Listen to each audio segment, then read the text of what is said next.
The great hall of the Galactic Council stretched out like a massive bowl carved from black stone. Hundreds of alien beings sat in floating seats that moved slowly around the central speaking platform. The air hummed with translation devices working. Over time, as dozens of different languages mixed together into one unified voice, Ambassador Li Wu-jin stood at the human delegation table, watching the proceedings with calm eyes. His dark suit looked simple compared to the elaborate robes and armor worn by other species. The humans always dressed plainly at these meetings. It was part of their image as the new kids in the galaxy who were still learning how things worked. Today felt different, though. Li Wu-jin could sense the tension in the air like electricity before a storm. The other ambassadors kept glancing at the human section with suspicious looks. Something was coming, and it wasn't going to be pleasant. The speaker's platform lit up with a blue glow as Commander Park Jin-ho of the Vorthak Empire stepped forward. His tall, gray-skinned form towered over the microphone. 4 arms gestured dramatically as he began to speak. "Honored members of the Council," Park Jin-ho's voice boomed through the hall, "we have gathered today to address a growing concern about our newest members." Li Wu-jin kept his face neutral, but his mind was already racing. The Vorthak had been pushing for this confrontation for months. They controlled the largest empire in the galaxy and didn't like competition. The humans claimed to be a peaceful species interested only in trade and exploration. Park Jin-ho continued. Yet their expansion across the Outer Rim territories has been remarkably fast. Too fast for a species with the limited fleet they have declared to us. Murmurs rippled through the assembly. Several alien heads turned to stare at Li Wu-jin. He remained perfectly still, hands folded behind his back. A holographic display appeared above the platform showing star charts of human space. Red dots marked human colonies and outposts scattered across dozens of systems. The expansion did look impressive when viewed this way. Our deep space monitors have detected human vessels in systems they claim to have never visited, Park Jin-ho said. We have reports of human bases appearing overnight where there was nothing but empty space the day before. This is impossible unless they possess military capabilities far beyond what they have shown us. General Krath of the Draknari Federation stood up from his seat. The reptilian warrior's scales gleamed under the chamber lights as he spoke. The Draknari have also noticed these irregularities. Human merchant ships travel routes that should take months to complete, yet they arrive at their destinations in weeks. Their technology must be more advanced than they claim. Li Wu-jin finally stepped forward to the human speaking position. The chamber fell silent as all eyes focused on him. He was a small figure compared to most of the aliens present, but he carried himself with quiet confidence.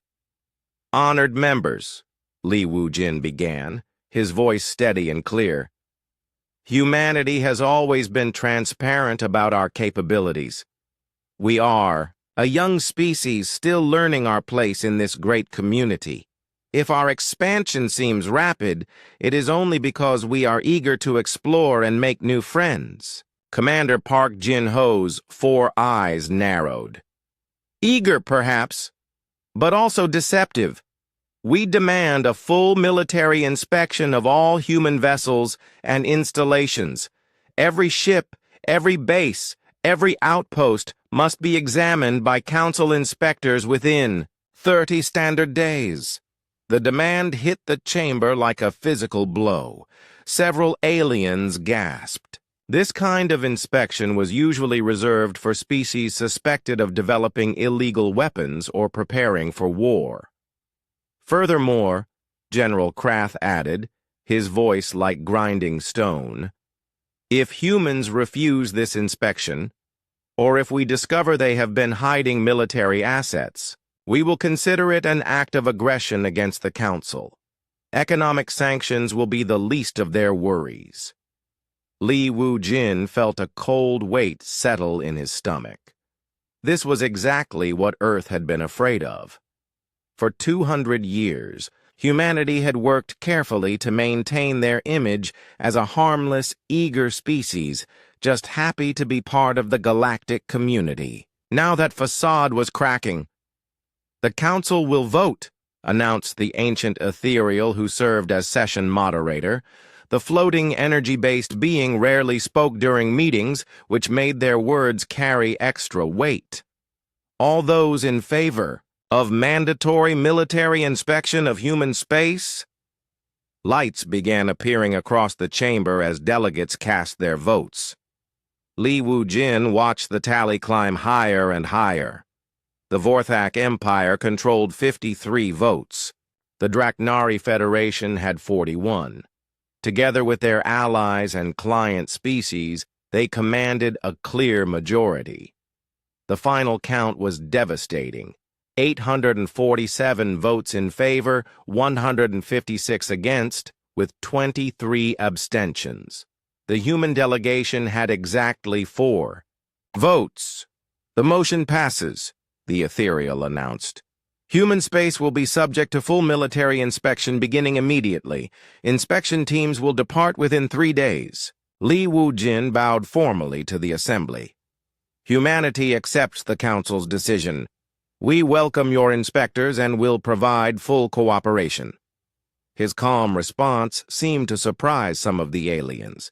They had probably expected protests or desperate bargaining. Instead, the human ambassador simply gathered his papers and prepared to leave. As the session ended and delegates began filing out, Li Wu-jin activated his secure communication device. The message he sent was short and simple, but it would change everything. "Council has voted for full inspection. Timeline is 30 days. Recommend option 7. The reply came back almost instantly from Admiral Kim So-ra, transmitted from somewhere in the outer solar system. Option 7 confirmed. All units stand by for reveal protocol. Li Wu-jin closed the communicator and walked out of the council chamber. Behind him, alien delegates chatted excitedly about finally getting to see what humanity had been hiding. They thought they were calling humanity's bluff.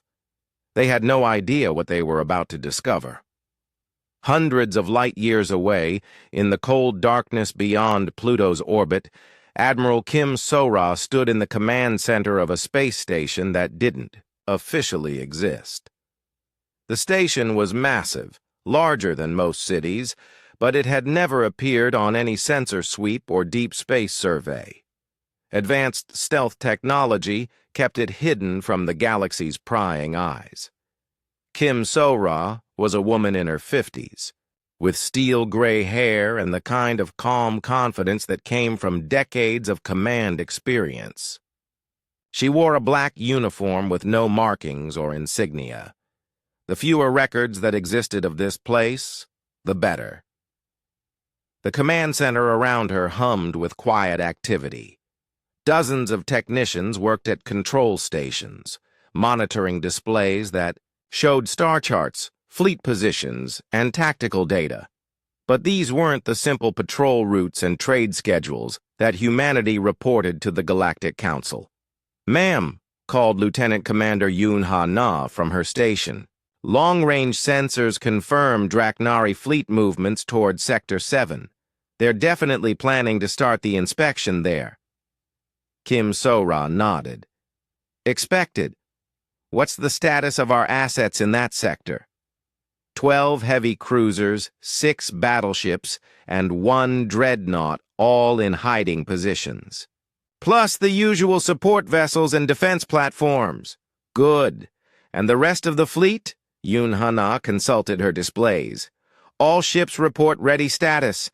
The ancient fleet is fully operational and standing by for your orders."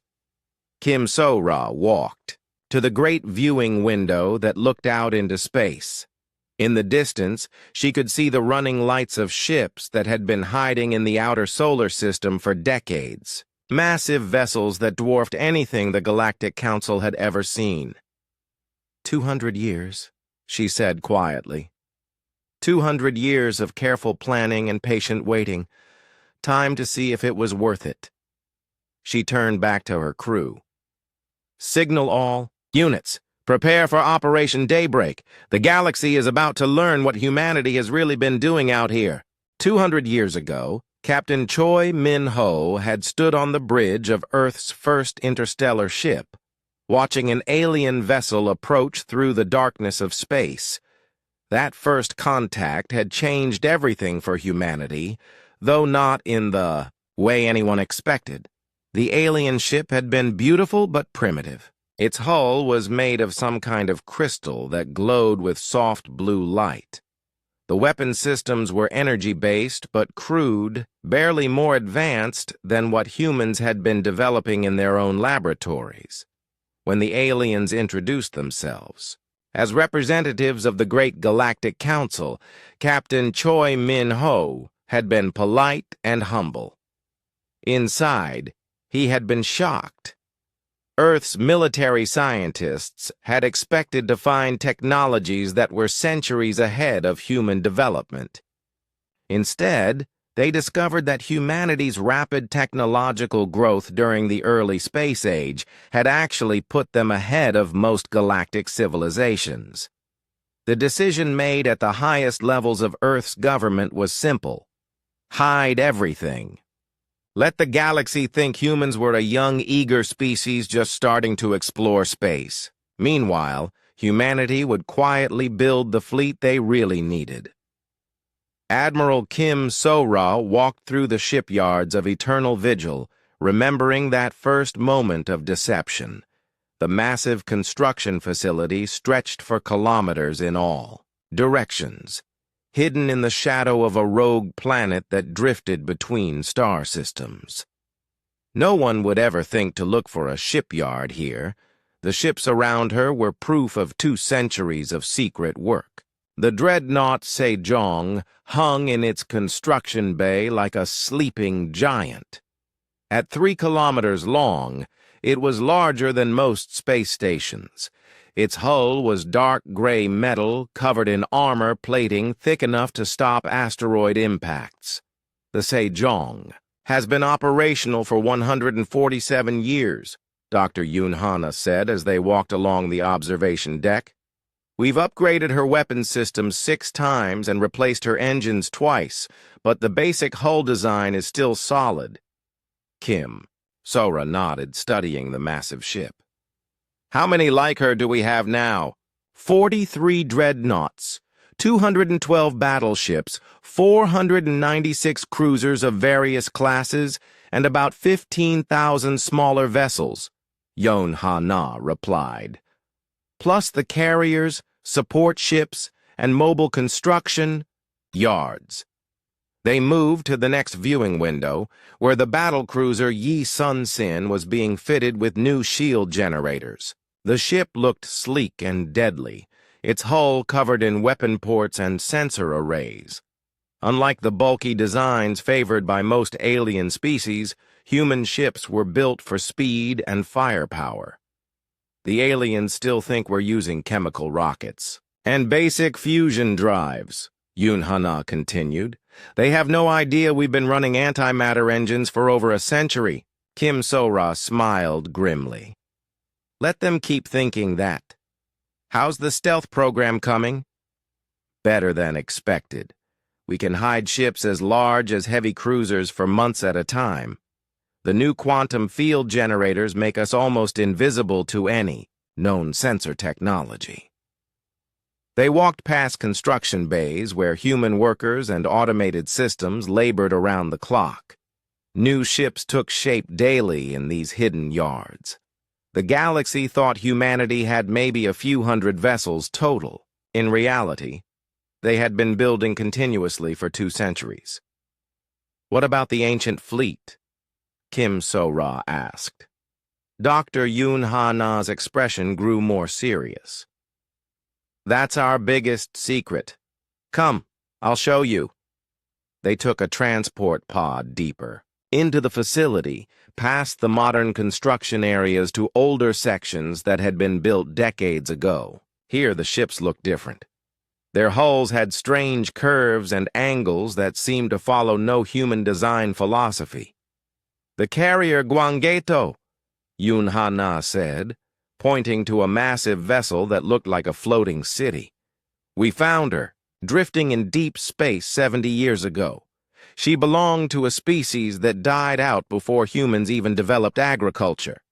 The ancient ship had been restored using human technology, but her basic design was clearly alien. Her hull was made from materials that were stronger than anything humans could manufacture. Her engines used principles that human scientists were still trying to understand. We've found dozens of ships like this over the years," Yun Ha-na explained.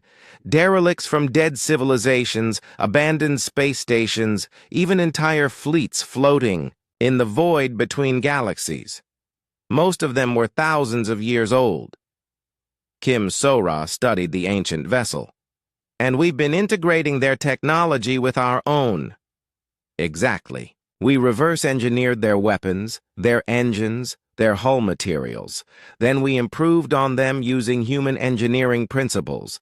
The result is ships that look primitive to galactic observers, but are actually more advanced than anything currently in service." They moved to another viewing area where human technicians worked on a strange, angular ship that seemed to absorb light rather than reflect it. Its surface was covered in geometric patterns that hurt to look at directly. "That's the stealth destroyer. Ghost," Yun Ha-na said, "built using technology from a species that existed before the current galactic civilizations. She can become completely invisible, even to ships that are actively scanning for her." Kim So-ra was impressed despite herself. "How many of these ancient ships do we have?" 234 fully operational vessels, plus about 1,000 more in various stages of restoration, but the real prize is the defense network. Yun Ha-na activated a holographic display that showed the local region of space. Hundreds of red dots appeared, marking locations throughout human territory and beyond. "Ancient defense platforms," she explained. "We found them in almost every star system we've explored. Most species don't even notice them because they're powered down and look like asteroids or space debris, but we've learned how to activate them." Kim So-ra stared at the display. "How many?" "Over 10,000 confirmed, with probably twice that many we haven't found yet. Each one is capable of destroying capital ships. If we activated them all at once, we could defend half the galaxy." The implications were staggering. Humanity hadn't just been building a hidden fleet. They had been quietly taking control of an ancient defense network that spanned dozens of star systems. "There's something else," Yun Ha-na said quietly. "Something we haven't told even the highest levels of Earth government." She activated another display, this one showing deep space sensor readings from the edge of known space. Strange energy. Signatures moved in patterns that suggested massive artificial constructs. "We're not the only ones who found ancient technology," she continued. "There's something out there. Something that's been using the old ships and stations for its own purposes. Our long-range scouts have been tracking them for decades." Kim So-ra felt a chill run down her spine. "How long before they reach inhabited space?" 6 months. Maybe less. They're moving faster now, like they know we've discovered them." The two women stood in silence, looking out at the hidden fleet that surrounded them.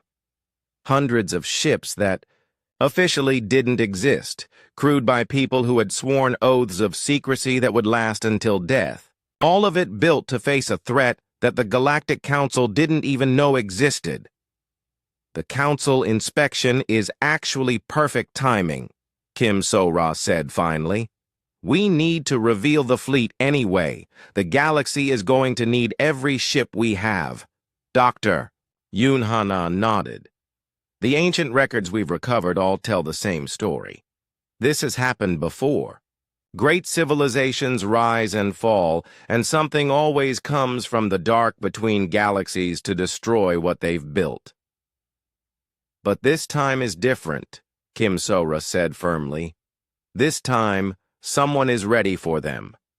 She activated her command, communicator, sending signals to ships hidden throughout the solar system and beyond. In deep space, vessels that had been dormant for decades began powering up their engines. Ancient weapon systems that hadn't fired in centuries started their activation sequences. The masquerade was almost over. Soon the galaxy would learn what humanity had really been doing for the past 200 years, and hopefully it wouldn't be too late to save everyone.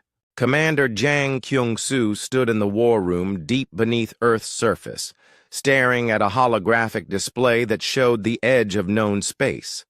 Red markers moved slowly across the three-dimensional map, representing contacts that didn't belong to any known civilization.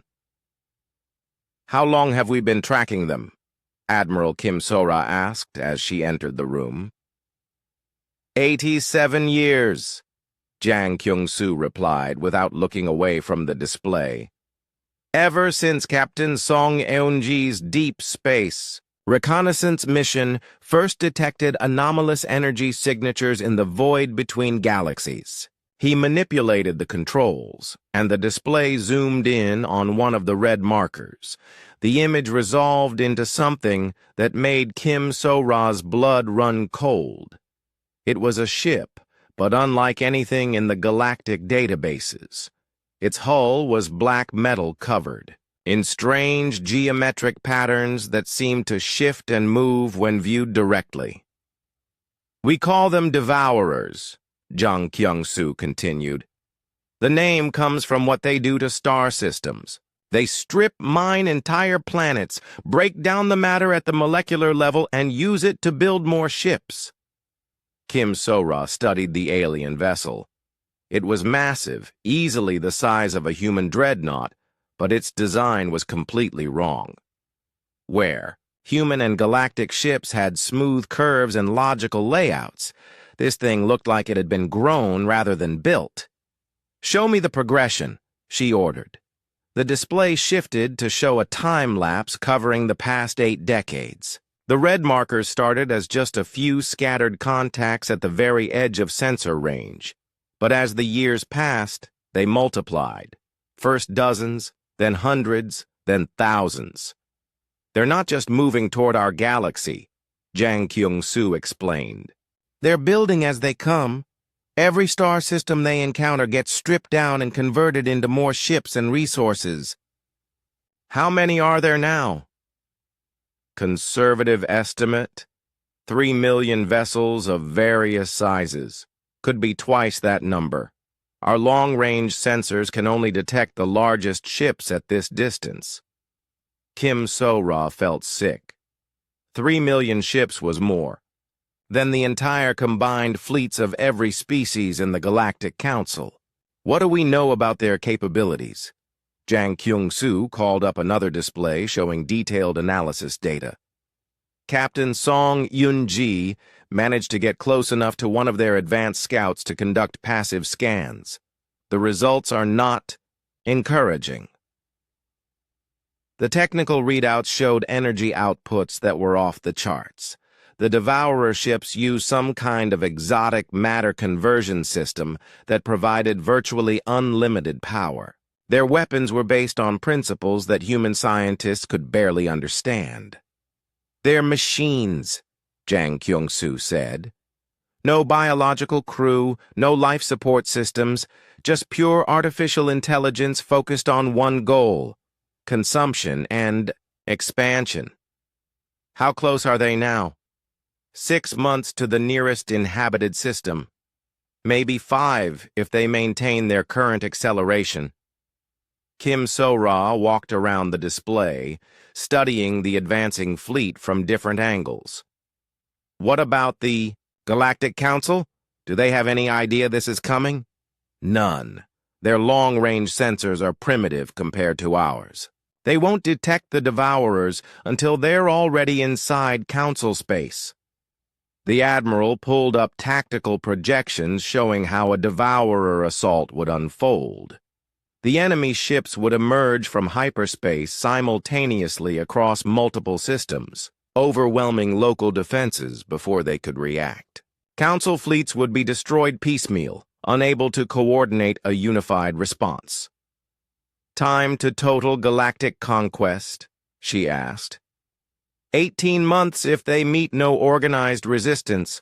The Vorthak Empire would last the longest due to their fleet size, but even they would fall eventually. Kim So-ra absorbed this information grimly. Everything humanity had worked for over the past 2 centuries had been leading to this moment. The hidden fleet, the secret bases, the ancient technology they had recovered and improved upon, all of it had been preparation for an enemy the galaxy didn't know existed. What about our defense plans? Jang Kyung-soo activated another display showing human space and the surrounding region. Green dots marked the locations of hidden defense platforms, secret bases, and concealed fleets. The coverage was impressive, spanning dozens of star systems. Every exploration mission we've conducted has actually been strategic positioning, he explained. The colonies we've established aren't just settlements. They're fortified positions in a defensive network that extends far beyond official human territory. The Council thinks we're expanding too fast because they don't understand what we're really doing, Kim So-ra realized. Exactly. Each new colony is actually a military outpost disguised as a civilian settlement. Each trade route we've established includes hidden supply depots and communication relays. We've been building a fortress around this entire region of space. The display showed the true scope of human preparations. What appeared to be scattered colonies were actually interlocking defensive positions. Supply lines that looked like simple trade routes were actually military logistics networks capable of supporting massive fleet operations. The ancient defense platforms are the key, Jang Kyung-soo continued. We've identified over 10,000 of them in this region alone. Most have been dormant for millennia, but we've learned how to reactivate them. Will it be enough? Jang Kyung-soo was quiet for a long moment. Against the full Devourer fleet? No. But if we can coordinate with the Council fleets, if we can get them to understand the threat and work together, we might have a chance. Kim So-ra looked at the tactical displays surrounding her. 2 centuries of careful planning had led to this moment. Humanity had positioned itself as the galaxy's secret guardian, building defenses against a threat that most species couldn't even imagine. "The inspection teams will be arriving soon," she said. "Once they see what we've really built, there's no going back to the masquerade. Are you ready to reveal everything?" Kim So-ra thought about Captain Choi Min-ho, who had made the first decision to hide humanity's true capabilities. She thought about the thousands of human personnel who had spent their entire careers working on projects that officially didn't exist. She thought about the billions of innocent beings throughout the galaxy who had no idea their lives hung in the balance. "Signal Captain Song Yoon-ji," she ordered. "I want updated intelligence on Devourer fleet movements. And contact all deep, space reconnaissance units. It's time to bring them home." "Yes, ma'am." "What about the Council?"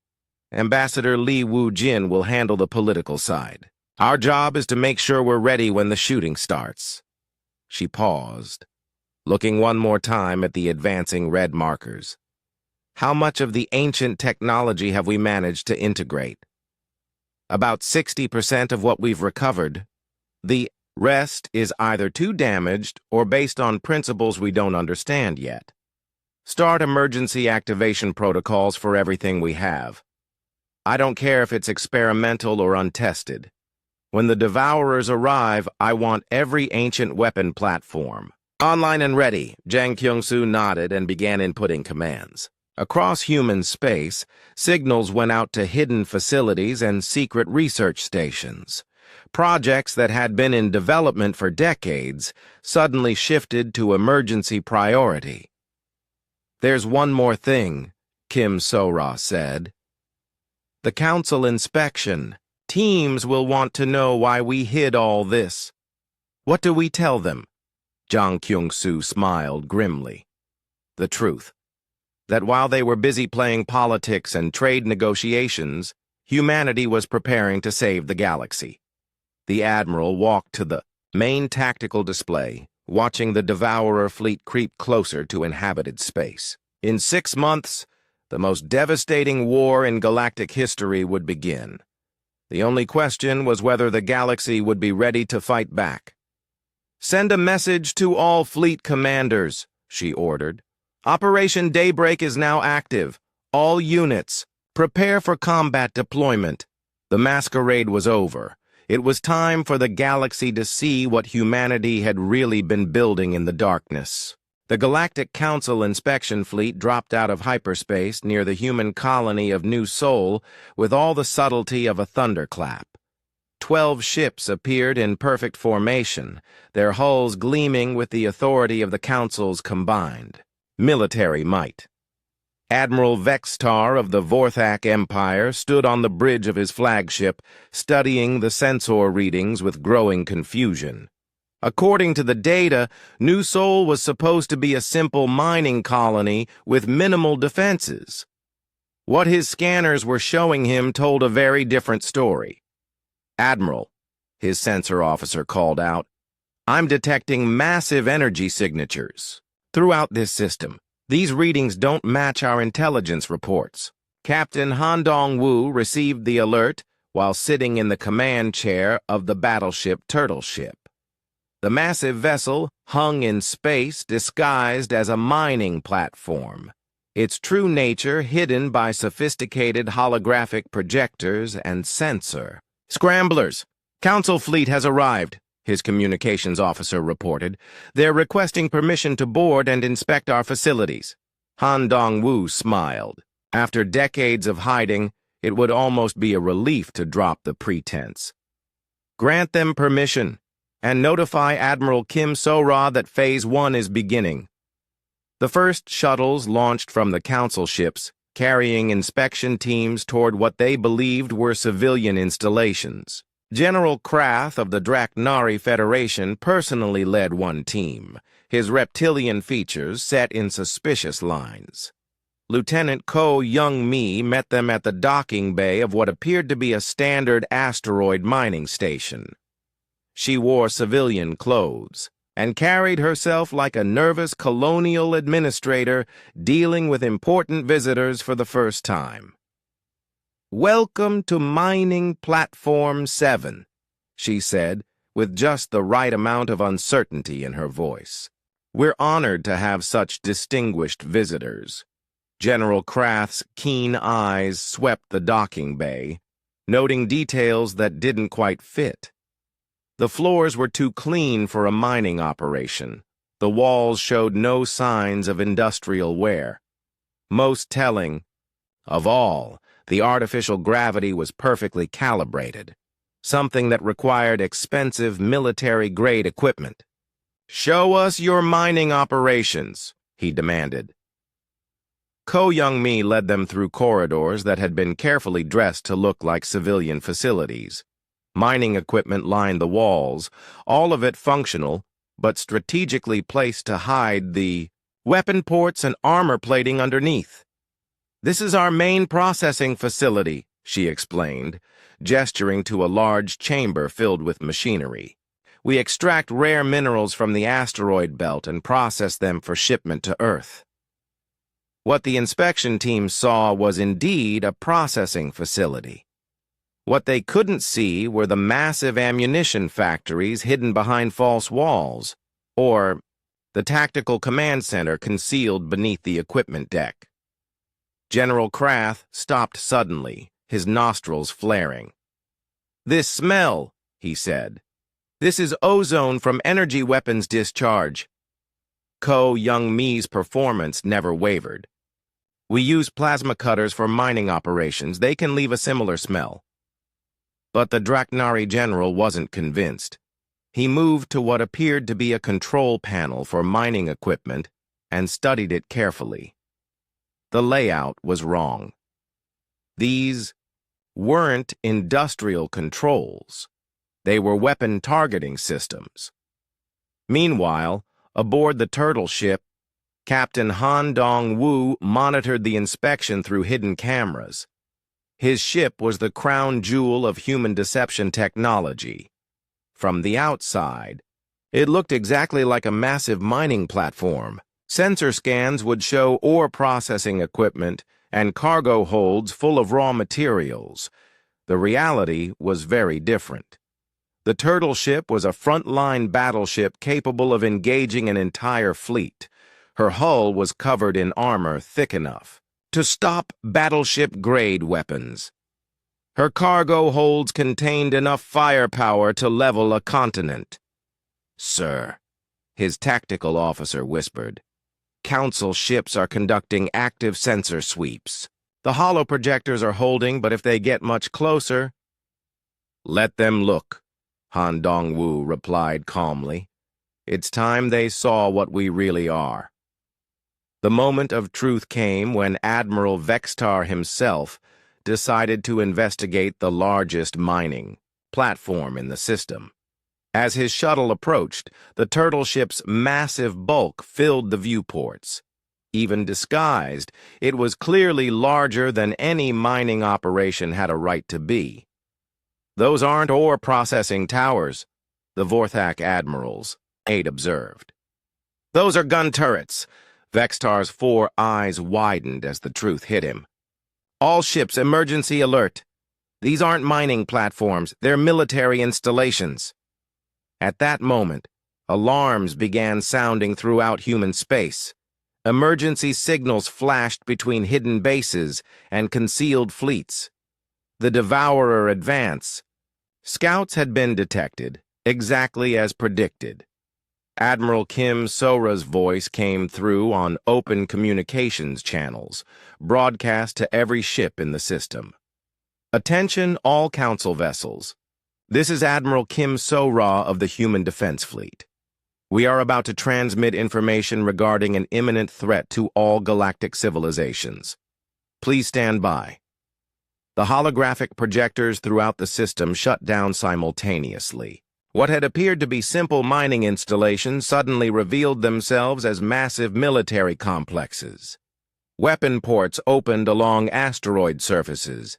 Shield generators powered up with brilliant flashes of energy. Captain Han Dong-woo stood up from his command chair as the turtle ship's true form was revealed.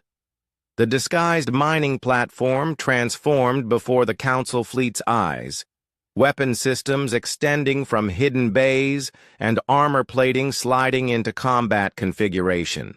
"Council fleet, this is Captain Han Dong-woo of the human battleship Turtle Ship.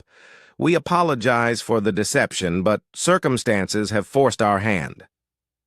On his view screen, Admiral Vextar's expression showed complete shock.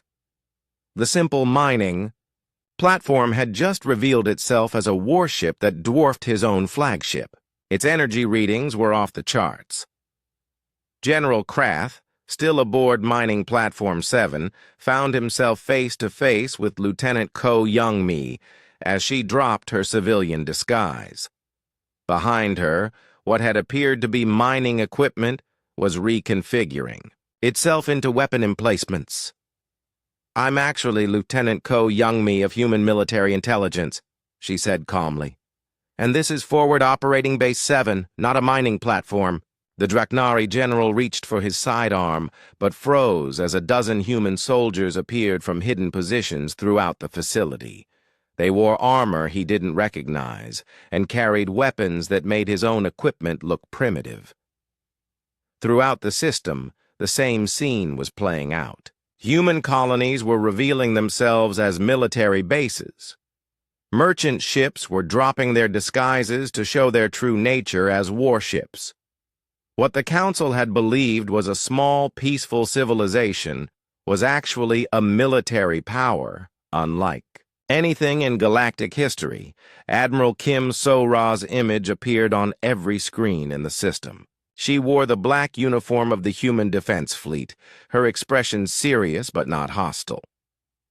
"Members of the Galactic Council," she began, "humanity has maintained this deception for 200 years out of necessity, not malice. We have been preparing for a threat that your intelligence services haven't detected, a threat that will arrive in this galaxy within 6 months." She gestured, and the transmission showed sensor data from the edge of space. The advancing Devourer fleet appeared as a wall of red markers moving steadily toward inhabited systems. These are called Devourers. They are a machine civilization that consumes entire star systems and converts the matter into more ships. They have already destroyed dozens of galaxies, and our galaxy is next.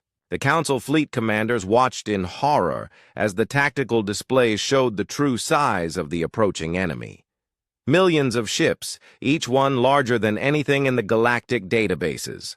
Every exploration mission humanity has conducted was actually strategic positioning for the defense of this region, Kim So-ra continued. Every colony we've established is a fortified position. Every trade route includes hidden supply depots and weapons platforms. Admiral Vextar found his voice. "How long have you known about this threat?" 87 years. We've been building our defenses for nearly a century while maintaining the illusion that we were a simple, peaceful species. Why didn't you tell us? Kim So-ra's expression hardened. Because your species treat warfare as politics by other means. You fight over territory and resources and trade rights. The Devourers don't negotiate. They don't take prisoners. They simply consume everything in their path. On the tactical displays, projections showed what would happen if the Devourers met no organized resistance. The Galactic Council's territory would be overrun in less than 2 years. We needed time to prepare proper defenses, Kim So-ra explained. Time to build ships that could actually fight this enemy. Time to position assets where they would do the most good. General Krath, still surrounded by human soldiers, spoke up on the communication channel. "How do we know you're telling the truth? This could be an elaborate deception to justify your military buildup." Kim So-ra smiled grimly. "Because, General, the advanced scouts are already here." The sensor displays suddenly filled with new contacts. Small, fast ships were emerging from hyperspace throughout the system, ships with the same dark, twisted design as the Devourer fleet. "All units, combat alert," Captain Han Dong-woo announced. "Devourer scouts in the system, engaging immediately." The masquerade was over. The galaxy's hidden protectors were about to show their true strain. The shadow that had been hiding behind Titan for 37 years began to move. Admiral Kim So-ra watched from the command center as gravitational sensors detected the massive displacement. The Grand Admiral Sejong was waking up.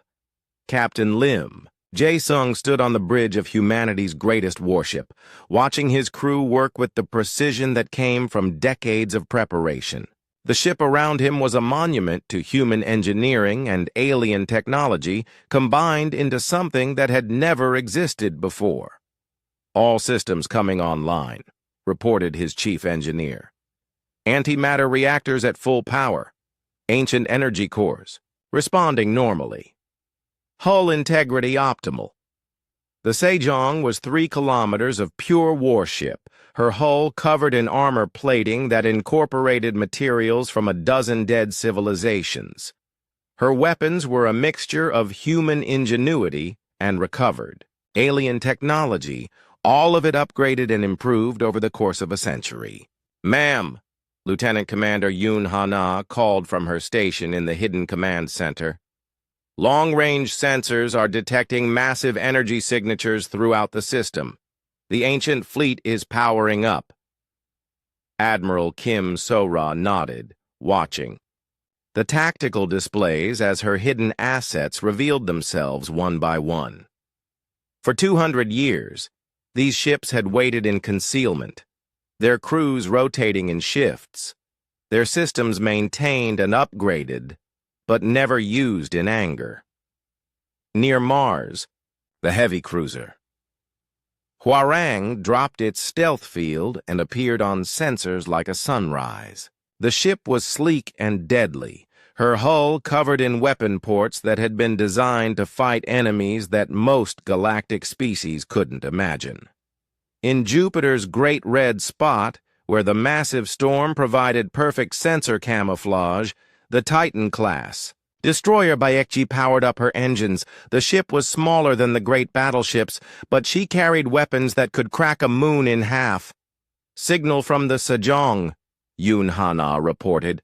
Captain Lim Jae-sung reports ready for combat operations. Kim. So-ra opened a communication channel to all ships. This is Admiral Kim So-ra to all units of the ancient fleet. After 2 centuries of preparation, it's time to show the galaxy what we've built. Throughout human space, ships that had been hiding as asteroids, space stations, and orbital platforms dropped their disguises. The careful illusions that had concealed humanity's true military might for generations finally fell away. The Galactic Council inspection teams watched in awe and terror as the human fleet revealed itself. These weren't the simple patrol boats and transport ships they had expected to find. These were warships that belonged in the legends of the ancient galactic empires. Admiral Vextar of the Vorthak Empire stood on his bridge, staring at sensor readings that defied belief. How many ships do they have? Long-range sensors detect over 800 capital ships, sir, his tactical officer replied with a shaking voice, plus approximately 15,000 escort vessels and support craft. That's impossible. Intelligence estimated their entire fleet at maybe 50 ships. General Krath's voice came over the communication channel from the human base where he was still being held. Admiral, these facilities are not what they appear to be. This entire system is one massive military installation. On the planet below, Colonel Shin Da-yoon led her troops out of hidden bunkers that had been disguised as mining equipment.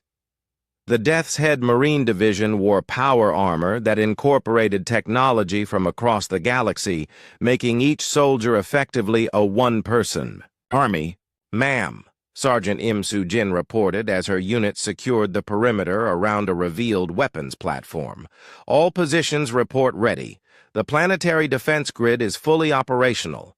Colonel Shin Da-eun looked up at the space battle beginning. Overhead, human ships were moving with a coordination and precision that spoke of centuries of training. Their formations were perfect, their targeting solutions flawless. Dr. Moon Tae-hyun activated the quantum communication network from his concealed facility on the far side of the moon. Instantly, communication channels opened to human assets across dozens of star systems. Ships that had been hiding in deep space for generations received their activation orders simultaneously. Network is fully operational, he reported to Admiral Kim So-ra. All units across the sector are responding. The scope of humanity's deception was becoming clear to the Council observers. This wasn't just a hidden fleet, it was a hidden civilization. Every aspect of human space had been designed with warfare in mind. What appeared to be civilian space stations were actually fortress-class defense platforms. Mining operations were revealed as ammunition factories. Trade routes connected hidden supply depots and repair facilities. Captain Lim Jae-sung watched the tactical display as Devourer scout ships began emerging from hyperspace throughout the system. The enemy vessels were immediately recognizable. Dark, twisted shapes that seemed to absorb light rather than reflect it. Contact bearing 27 Mark 15, his tactical officer reported. Devourer scout ship destroyer class. Target locked. Fire. The Sejong's main guns spoke for the first time in 50 years. Particle beams and exotic matter torpedoes lanced out across space, striking the Devourer ship with devastating effect. The enemy vessel simply ceased to exist, vaporized by weapons that channeled the power of stars. Throughout the system, similar scenes played out as human ships engaged the Devourer scouts. The enemy vessels were advanced, their hulls covered in adaptive armor that could resist most known weapons. But humanity had spent 2 centuries preparing specifically for this threat. Admiral Vextar watched his own ships attempt to engage the Devourers with little effect. Council weapons barely scratched the enemy armor, while return fire devastated his formations. Admiral, Captain Han Dongwoo's voice came over the communication channel. Recommend you withdraw your ships to safe distance. These scouts are equipped with conversion beams that can turn your vessels into more Devourer units. As if to prove his point, one of the Vorthak cruisers that had moved too close to a Devourer scout suddenly stopped firing. Its hull began changing, dark patterns spreading across the metal like a virus. All ships, emergency withdrawal, Admiral Vexitar ordered. Do not engage the enemy vessels directly. The human ships, meanwhile, moved through the battle with lethal efficiency. Their weapons were specifically designed to counter Devourer technology, incorporating defensive systems that prevented conversion attempts. Colonel Shin Daeun's voice came over the communication network. Planetary defense platforms are online. We have multiple Devourer contacts attempting to land on the surface. Negative, Admiral Kim So-ra replied from her command center. No enemy forces reach the surface. This is what we've been preparing for. The hidden weapon platforms that had been disguised as mining equipment revealed their true nature. Massive guns emerged from concealed positions, their targeting systems locking onto the descending Devourer craft. The first barrage lit up the planet's atmosphere like a second sun. Energy beams that could melt continents reached out to swat the enemy scouts from the sky. Not a single Devourer craft reached the surface. General Krath, watching from the human base, found his opinion of humanity changing rapidly. You've been planning for this specific enemy for 2 centuries? Lieutenant Ko Young-mi nodded. Every ship we've built, every weapon we've designed, every tactic we've developed, all of it focused on fighting the Devourers. But why didn't you tell us? We could have helped. Could you? Ko Young-mi asked pointedly. Your species spend most of their time fighting each other over trade routes and territorial disputes. The Devourers don't care about your politics or your economics. They only understand destruction. The battle was winding down as the last Devourer scouts were eliminated. The human fleet had suffered no losses, while the enemy advance force had been completely destroyed. Admiral Kim So-ra opened a channel to all Council ships in the system. This concludes our demonstration. As you can see, the threat is real, and humanity has been preparing to face it for generations. Admiral Vextar found his voice. How many more are coming? Conservative estimate is 3 million ships, Kim So-ra replied calmly. They'll arrive in approximately 5 months. The Council commanders absorbed this information in stunned silence. 3 million ships was larger than every fleet in the galaxy combined. What do you need from us? General Krath asked quietly. Your Cooperation, Kim So-ra replied. And your trust. The masquerade is over. It's time for the galaxy to unite against its common enemy. Admiral Ryu Sung-ho stood on the bridge of the dreadnought Emperor Gojong, watching the Galactic Council representatives prepare for the most shocking demonstration in galactic history. The massive warship hung in space like a sleeping giant, her 3-kilometer hull dark against the stars. All Council ships have withdrawn to safe distance, his tactical officer reported.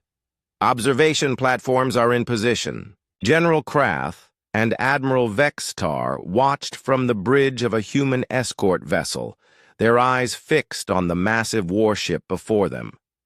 Even by dreadnought standards, the Emperor Gojong was enormous. Her hull was covered in armor plating thick, enough to stop asteroid impacts, and her weapon arrays were larger than most Council ships. What exactly are you planning to demonstrate? Admiral Vextar asked nervously. Captain Quan Haye-jin, who was serving as their guide, smiled grimly. The difference between what you think human technology can do and what it actually can do, the target for the demonstration was an asteroid field that had once been a small moon. Thousands of rocks ranging from pebbles to mountain-sized chunks drifted in a rough sphere about 50 kilometers across. Admiral Ryu Sung-ho opened a communication channel to all observers. This is the dreadnought Emperor Gojong, preparing weapons. Test. All units maintain safe distance of at least 100 kilometers. On the observation ship, General Krath studied the sensor readings from the human dreadnought. Those power levels can't be right. No ship generates that much energy. Our ships do, Captain Quan Hee-jin replied simply. The Emperor Gojong's main gun began to extend from its housing in the ship's nose. The weapon was massive, easily 100 meters long and 20 meters wide. As it powered up, space around, the dreadnought began to shimmer with exotic energy fields. Firing main battery, Admiral Ryu Sung-ho announced. The particle beam that lanced out from the Emperor Gojong's main gun was brilliant white, so bright that observation screens automatically dimmed to prevent damage to viewers' eyes. The beam struck the center of the asteroid field and simply erased everything it touched. But this wasn't just a powerful laser. The beam carried exotic matter warheads that disrupted the fundamental forces holding atoms together. Where the beam passed, matter didn't just vaporize, it ceased to exist at a subatomic level. In less than 3 seconds, the entire asteroid field was gone. 50 kilometers of space that had been filled with debris was now completely empty, except for a few dust particles. Admiral Vexitar stared at the sensor readings, unable to believe what he was seeing. That's impossible. You just destroyed more matter than some star systems contain. That was approximately 1% of the Emperor Gojong's maximum firepower, Captain Quan Hye-jin said calmly. And she's not even our most powerful ship. General, Krath's reptilian features had gone pale. 1%? Before anyone could respond, new contacts appeared on the sensors. A formation of human merchant vessels was approaching, their hulls showing the familiar markings of civilian trade ships. Sir, the observation ship's sensor operator called out, those merchants are showing some very unusual energy signatures. Captain, Quan Hee-jin activated a communication channel. This is Captain Park Mi-young of the merchant vessel Golden Phoenix. Permission to demonstrate Q-ship capabilities. Granted, Admiral Ryu Sung-ho replied. The Council observers watched in amazement as the innocent-looking merchant ship began to transform. Hull panels slid aside to reveal weapon ports. Sensor arrays extended from hidden compartments. Shield generators that had been disguised as cargo containers powered up with brilliant flashes of energy. In less than a minute, the harmless trade vessel had revealed itself as a warship capable of engaging heavy cruisers. Her weapons locked onto a distant asteroid and reduced it to vapor with casual ease. "Every merchant ship in our fleet is actually a Q ship, Captain," Quan Hee-jin explained. "Warships disguised as civilian vessels. We've been hiding our military assets in plain sight for 2 centuries. Admiral Vexitar was beginning to understand the true scope of humanity's deception. How many of your merchant ships are actually warships?" "All of them." The demonstration continued as more hidden assets revealed themselves.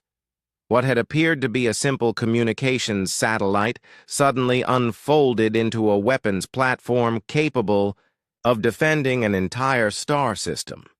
Mining ships revealed themselves as mobile shipyards that could construct new vessels while in deep space. Commander Nam Ji-hoon's voice came over the communication channel from the Siege-class battle station. "Goguryeo, approaching demonstration area, requesting clearance for emergence."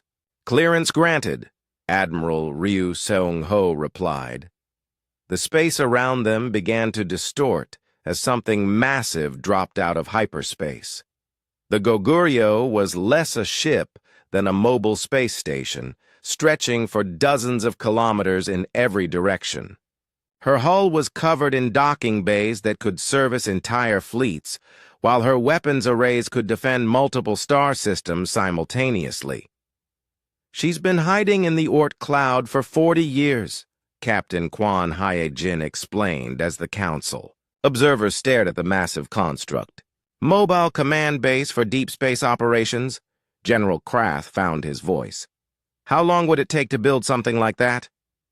"With conventional technology, about 300 years. But we had help. The display screens around them lit up with new information as Colonel Bae Sun-young activated what she called the ancient protocols. Across the star system, objects that had appeared to be dead space debris began to power up. Ancient weapon platforms that had been dormant for millennia suddenly came online, their targeting systems sweeping space for threats. Defense satellites that predated current galactic civilization began coordinating with human ships as if they had been designed to work together. "We discovered that the galaxy has been protected by automated defense systems for millions of years," Captain Quan Hye-jin explained. "Weapons and platforms left behind by civilizations that faced threats like the Devourers before." Admiral Vexitar watched the tactical display as hundreds of ancient installations revealed themselves throughout the system. "And you've taken control of them?" "We've restored them," she corrected. "These systems were designed to be inherited by whatever species proved capable of understanding and maintaining them. Humanity passed the test. The scope of the revelation was staggering. Not only had humanity been hiding a massive fleet, they had been quietly taking control of ancient defense networks that spanned multiple star systems. General Krath studied the defensive installations that were now visible on sensors. "How many of these ancient platforms exist?" "We've identified over 10,000 in this sector alone," Commander Nam Ji-hoon replied from the Goguryeo. "Probably twice that number exists throughout the galaxy, but most species don't know how to activate them. Or even notice them," Colonel Bae Sun-young added. "Most civilizations dismiss them as space debris or natural phenomena." The final part of the demonstration came when Captain Quan Hye-jin revealed the truth about human civilian infrastructure. Space stations that the Council had inspected and certified as harmless revealed hidden weapon systems. Orbital habitats showed themselves to be fortress-class installations capable of defending entire planets. "Every colony, every outpost, every facility we've built has been designed with warfare in mind," she explained. "We've been turning this entire region of space into a fortress." Admiral Vexitar absorbed all of this information, trying to reconcile it with humanity's image as peaceful newcomers to galactic civilization. You've been planning for war since the day you joined the council. Not war, Captain Quan Hyejin corrected. Defense. There's a difference. General Krath looked at the tactical displays showing the full scope of human preparations. Hidden fleets, disguised weapons platforms, ancient defense networks, and civilian infrastructure that was actually military installations. Against the Devourers. Would all of this be enough? Captain Quan Hyejin was quiet for a long moment. Alone? No. But if we can get the council species to work together, if we can coordinate our defenses and share our technology, we might have a chance. What do you need from us? Everything, she replied simply. Every ship, every weapon, every resource you can spare. The Devourers don't negotiate, and they don't take prisoners. Either we stop them here, or they consume the entire galaxy. Admiral, Ryu Sung-ho's voice came over the communication channel. Council representatives, you've now seen the true scope of human military capabilities. We're prepared to share everything, our technology, our tactics, our defensive positions, but only if the Council species are willing to unite under a single command structure. General Krath and Admiral Vextar exchanged glances. They had come here to inspect what they thought was a small, deceptive species. Instead, they had discovered that humanity had been the galaxy's secret protector for 2 centuries. We'll need to contact our governments, Admiral Vextar said finally. You have 4 months, Captain Quan Hyejin replied. After that, the real war begins. The edge of known space erupted in darkness as the Devourer fleet emerged from the void between galaxies. Millions of ships materialized simultaneously across a front that stretched for dozens of light years, their twisted hulls blotting out the stars themselves. Admiral Kim Sora stood in the command center of the Unified Defense Force, watching the sensor displays as the enemy revealed their true numbers. Every species in the Galactic Council had contributed ships to the defense, but even combined, they were vastly outnumbered. Final count confirms 3.7 million enemy vessels, reported Commander Oh Min-soo from his position aboard, the fast attack cruiser Lightning. They're organized into 17 major fleet groups, each one larger than our entire force. The Battle of the Frontier was about to begin, and humanity's 2-century preparation would finally be put to the test. All units, this is Admiral Kim Sora, she broadcast to the combined fleet. Remember your training. Remember what we're fighting for. Every sentient being in this galaxy is counting on us. Captain Seo Jung-min commanded the heavy artillery, platform Thor's hammer from her position in the 2nd defensive line. Her ship was one of humanity's most specialized vessels, designed specifically to counter Devourer capital ships with weapons that could crack planets. Thor's hammer reporting. Ready, she called out. All heavy artillery platforms are in position and standing by. The human strategy was based on decades of study and preparation. While Council species had focused on building balanced fleets for fighting other organic civilizations, humanity had designed their entire military around fighting one specific enemy. Lieutenant Yu Sang-mi activated the hidden minefields that had been seeded throughout the outer systems over the past 50 years. Thousands of automated weapons suddenly powered up in empty space, their sensors locking onto the approaching Devourer ships. Minefield activation complete, she reported. All defensive barriers are online. Major Kang Woo-seok launched the first wave of drone swarms from his position aboard the carrier Indomitable. Millions of small, intelligent weapons spread out across space, each one programmed with specific instructions for fighting Devourer technology. Drone deployment successful, he announced. First wave is engaging enemy advanced scouts. The opening moments of the battle went exactly as humanity had planned. The Devourers, expecting to face primitive galactic defenses, flew directly into carefully prepared kill zones. Captain Seo Jung-min's artillery platforms opened fire first, their massive guns sending exotic matter shells across millions of kilometers of space. Each round was specifically designed to penetrate Devourer adaptive armor and disrupt their conversion systems. The results were spectacular. Devourer capital ships that had seemed invincible simply came apart as the human shells tore through their hulls. But for every enemy ship destroyed, 10 more took its place. "They're adapting faster than expected," Commander Oh Min-soo reported as his fast attack squadrons engaged the enemy vanguard. "Devourer ships are modifying their armor in real time." This was exactly what Admiral Kim So-ra had feared. The Devourers were machines, capable of learning and adapting with inhuman speed.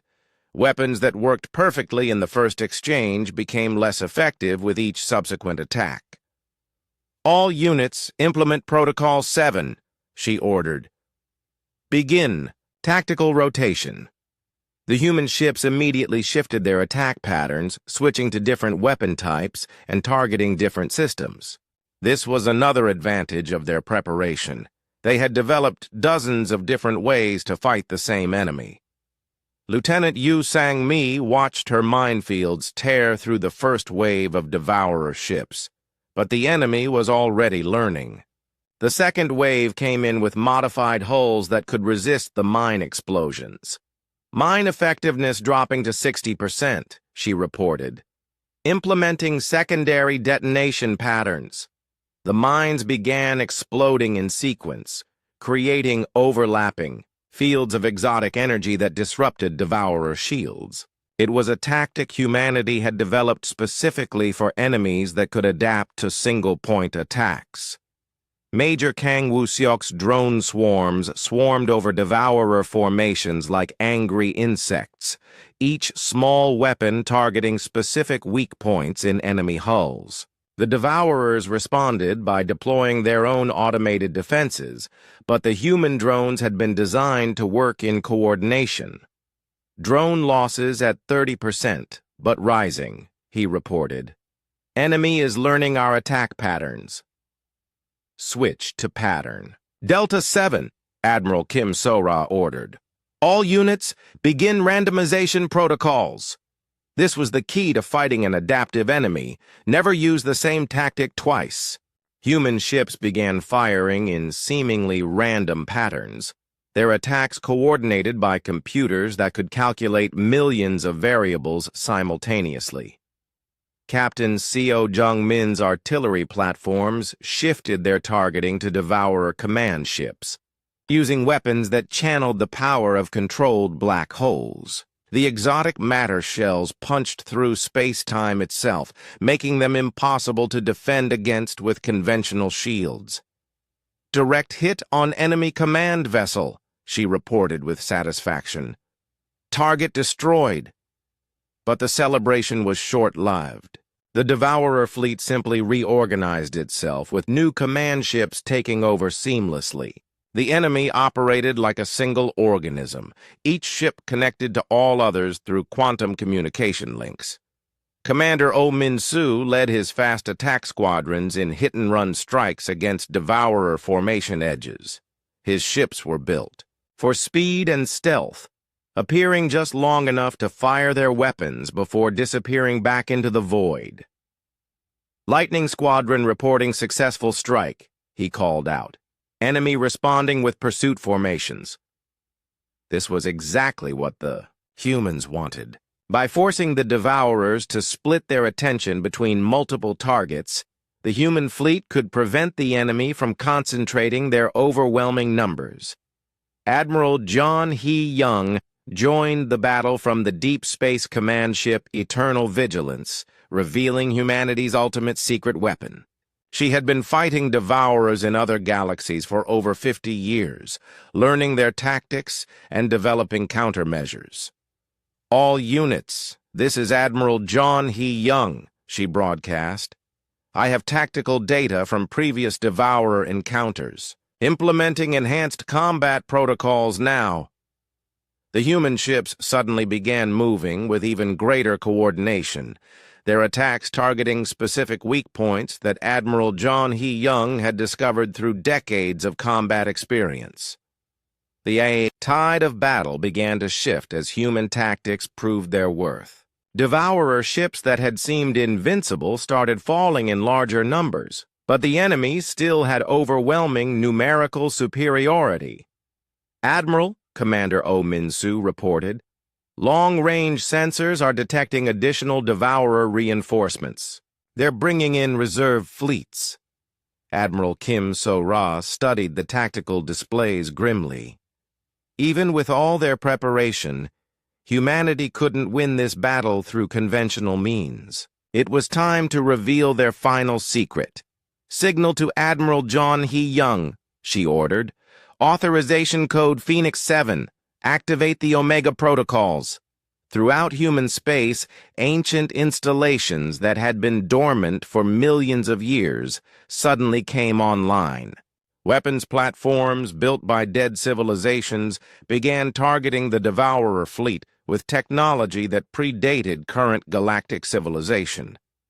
But even this wasn't enough.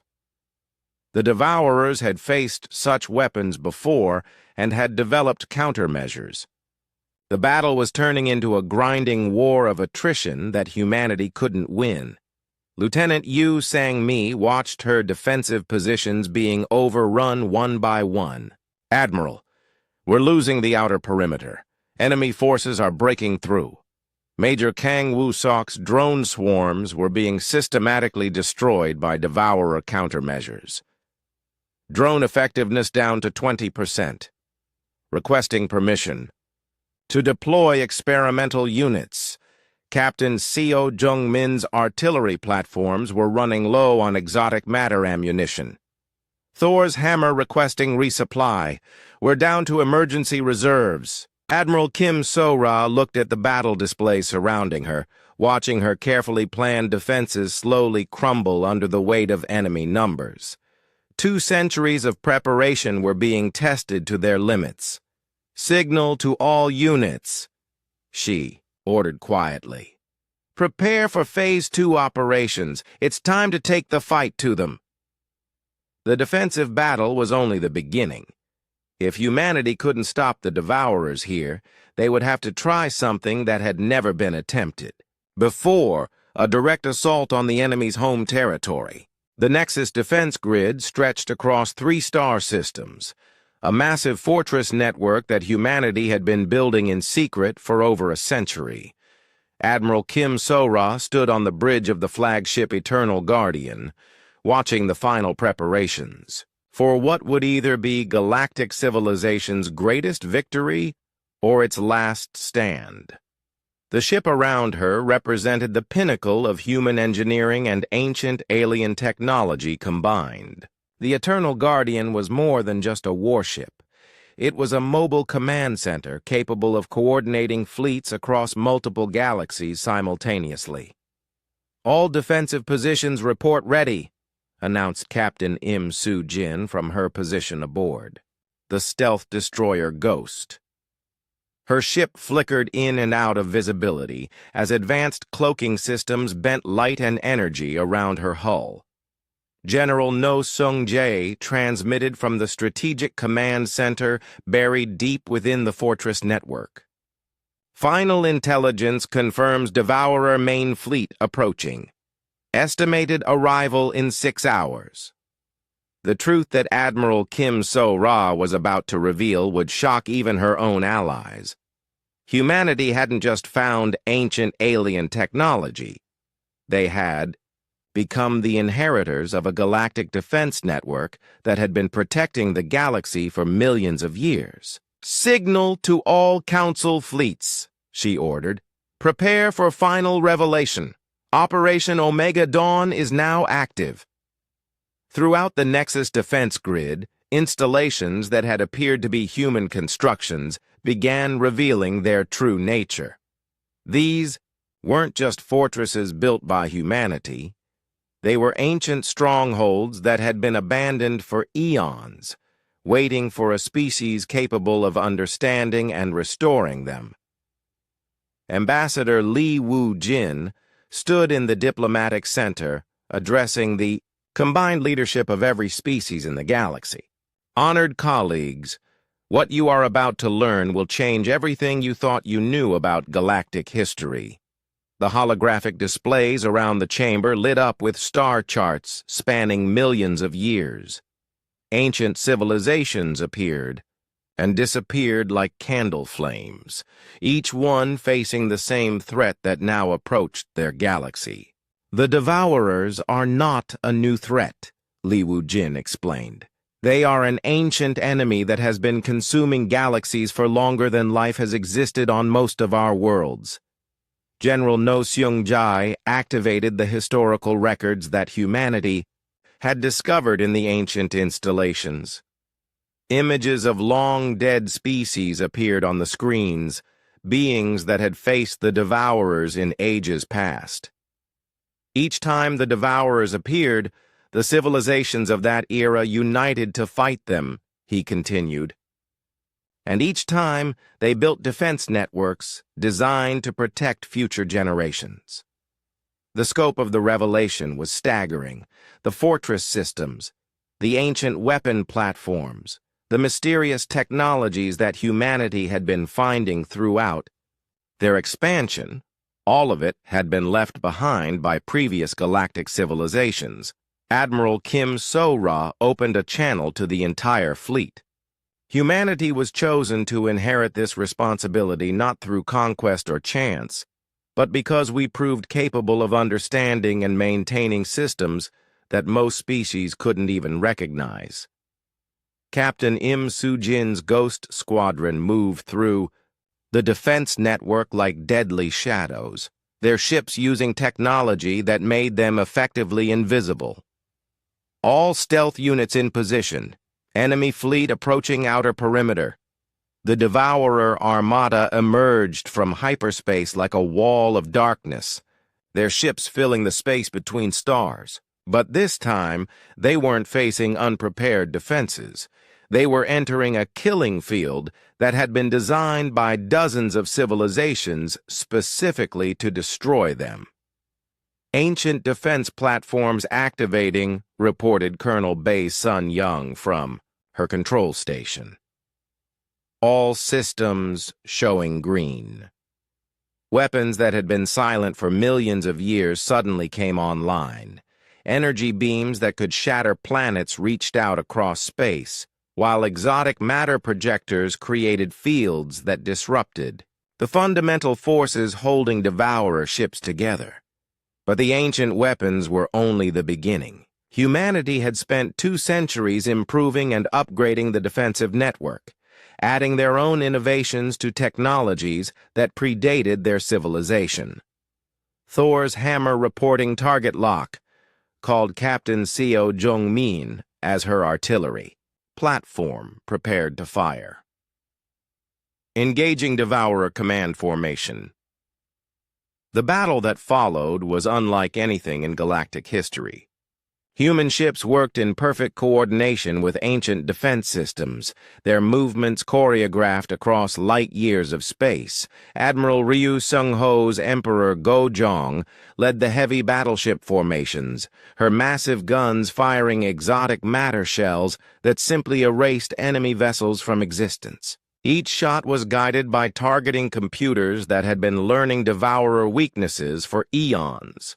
Direct hit on enemy capital ship, he reported with grim satisfaction. Target completely destroyed. Captain Lim Jae-sung commanded the Grand Admiral. Sejong in the center of the formation, his ancient vessel serving as a mobile command post for the entire defense network. The ship's quantum communication systems allowed instant coordination between forces separated by vast distances. All units, this is the Sejong, he broadcast. Enemy is attempting to break through Sector 7, redirecting fire support. The ancient defense platforms responded instantly. their targeting systems swiveling to concentrate firepower on the Devourer breakthrough attempt. The enemy ships found themselves caught in overlapping fields of exotic energy that tore them apart at the molecular level. Commander Oh Min-soo led his fast attack squadrons in hit-and-run strikes against the Devourer flanks, his ships appearing and disappearing like ghosts. Lightning reporting successful strike. Enemy formation disrupted. Major Kang Wusiok's advanced drone swarms swarmed over enemy formations, each small weapon guided by artificial intelligences that had been learning Devourer tactics for generations. Drone efficiency at optimal levels. Enemy countermeasures ineffective. For the first time in the war, the Devourers were being systematically destroyed faster than they could adapt. The ancient defense network incorporated technologies from dozens of different civilizations, making it impossible for the enemy to develop effective countermeasures. Admiral Jeon Hee-young coordinated the deep space strike forces, her ships using tactics developed through decades of fighting Devourers in other galaxies. Long-range strike successful. Enemy reserve formations eliminated. Lieutenant Yu Sang-mi's minefields had been upgraded with ancient technology, creating barriers that existed in multiple dimensions simultaneously. Mine effectiveness maintaining 90%. Enemy unable to penetrate defensive barriers. The tide of battle turned decisively as the full power of the Galactic Defense Network was revealed. Devourer ships that had seemed invincible were being destroyed by weapons that channeled the combined knowledge of countless extinct civilizations. But Admiral Kim So-ra knew that destroying this fleet was only the beginning. The Devourers would return with larger forces, and eventually they would adapt even to the ancient weapons. "Signal to all units," she ordered. "Prepare for pursuit operations. We're taking the fight to their home territory." General No Seung-jae activated systems that hadn't been used for millions of years. Strategic bombardment platforms coming online. All units prepare for Galaxy-class deployment. What happened next would have been impossible for any single species to accomplish. The ancient defense network revealed its ultimate capability, the ability to project force across intergalactic distances. Massive portal generators that had been hidden throughout the galaxy suddenly activated, creating gateways that could transport entire fleets to other star systems instantaneously. The network that had been designed to defend one galaxy could also be used to attack others. "Portal network fully operational," reported Dr. Moon Tae-hyun from the Quantum Communication Center. "All gateways showing stable connections." Admiral Kim So-ra looked out at the galaxy that had just united for the first time in its history.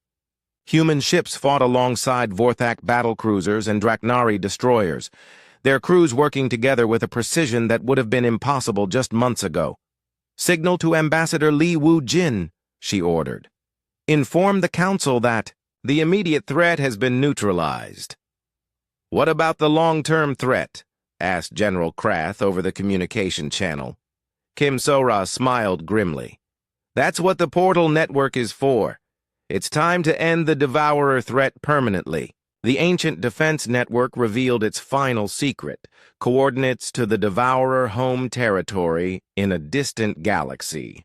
For millions of years, previous civilizations had fought defensive wars against this enemy, but humanity had proven capable of something that no other species had accomplished. They had learned to use the ancient network not just for defense, but for offense. "All units prepare for final offensive operations," Admiral Kim So-ra announced. "We're going to do something that no civilization in galactic history has ever attempted.